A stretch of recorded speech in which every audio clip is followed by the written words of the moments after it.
let's get to the hot topics today, Teddy. Harper goes to Washington with all the eyes centered on D.C. And how about this? The crowd gets their revenge early. 2 straight strikeouts for Bryce Harper. But the game must go on, Teddy. He gets a single. He gets a double. He gets a home run. The Phillies take the big dog, plus 160 down.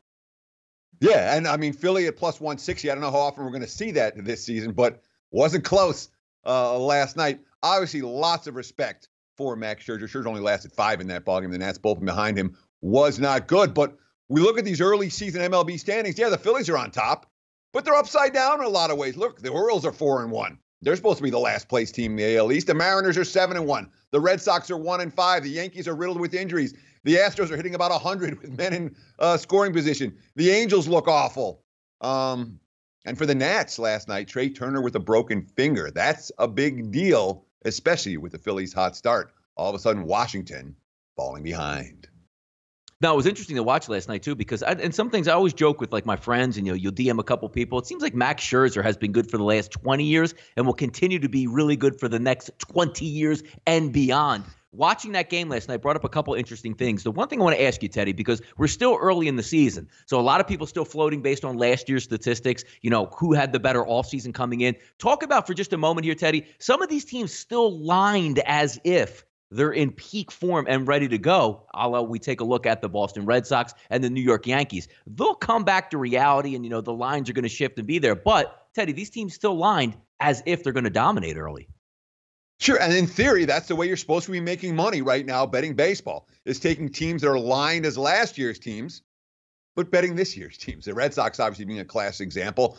Boston with an early World Series hangover, let's put it that way. It hasn't started out well for the Red Sox. They're certainly not alone in that regard. Last year's teams are last year's teams, guys. This year's teams are this year's teams. Be aware, because obviously, if you're betting last year's team so far in MLB action, you're probably not off to a particularly good start in baseball.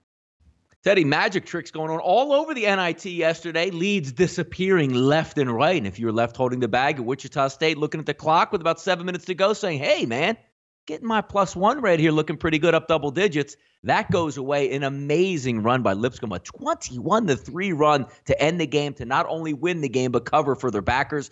Texas -1 walks to an easy victory in the Garden last night in the NIT Final Four. But I've been there. We've all been there. But if you were on the opposite side last night and you had Lipscomb, those feel real good, Teddy. Oh, no doubt. And again, you're down double digits with 7 minutes to play.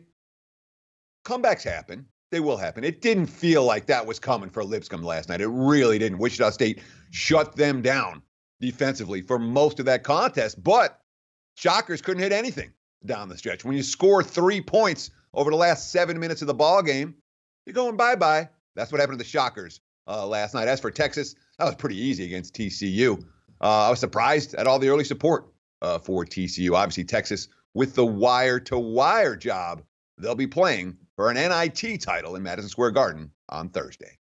Teddy, we talked about the Warriors just about every single day that they play, and we highlight them and talk about how much they burn money. Didn't burn too much money last night, making money for their backers at home. Cruised wire to wire with an easy cover, 116-102. But more importantly, looking forward to the playoffs, the Warriors now sit 2 full games above that second seed Denver Nuggets, just in case they match up in the finals of the Western Conference. Obviously, you would like to get that home court advantage, but an interesting game last night. They came to play and took control, Teddy, right away.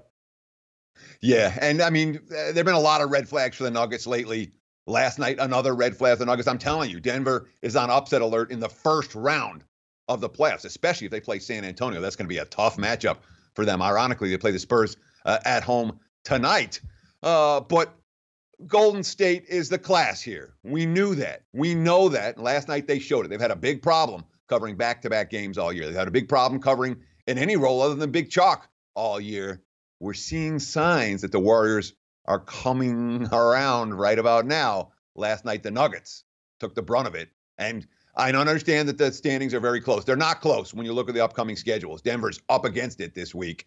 They're not going to win out. Golden State essentially clinched the #1 seed in the West last night, just like we expected them to do.